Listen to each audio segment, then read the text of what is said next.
ఒకవైపు పల్లవి కిడ్నాప్, మరోవైపు fashion show జరుగుతూ ఉండగా టెన్షన్ పడుతూ ఉంటాడు ప్రేమ్.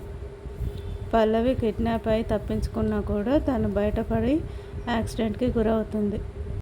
ఆ విషయం ప్రేమ్ వాళ్ళకి తెలియదు కాబట్టి టెన్షన్ పడుతూ ఉంటారు ఇంకా రావట్లేదని. ప్రేమ్ తరపున ఫ్యాషన్ షోలో పాల్గొనడానికి ఎవరూ ఉండరు, అందుకే టెన్షన్ పడుతూ ఉంటారు. ప్రేమ్ వాళ్ళ టైం వచ్చే ఉంటుంది. ఈ ఫ్యాషన్ షోలో జేడీ జడ్జిగా వచ్చి ఉంటుంది. మరోవైపు రోజా వీళ్ళు రాలేరని, పార్టిసిపేట్ చేయలేరని సంతోషపడుతూ ఉంటుంది. అంతలోనే ప్రేమ్ వాళ్ళ కంపెనీ తరపున ఎవరో ఫ్యాషన్ షోలో పాల్గొంటారు. అది ఎవరు? చామంతినేనా? తనని చూసి రోజా షాక్ అవుతుందా? ప్రేమ్ వాళ్ళ కంపెనీ తరపున ఫ్యాషన్ షో స్టార్ట్ అయిందనేసరికి ప్రేమ్ వాళ్ళు కంగారుగా పరిగెత్తుకుంటూ లోపలికి వెళ్తారు.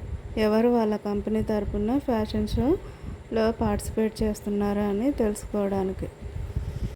ప్రేమ్ కంపెనీ తరపున చామంతినే పార్టిసిపేట్ చేస్తుందా? మీకు కూడా అలాగే అనిపిస్తే కామెంట్ చేయండి.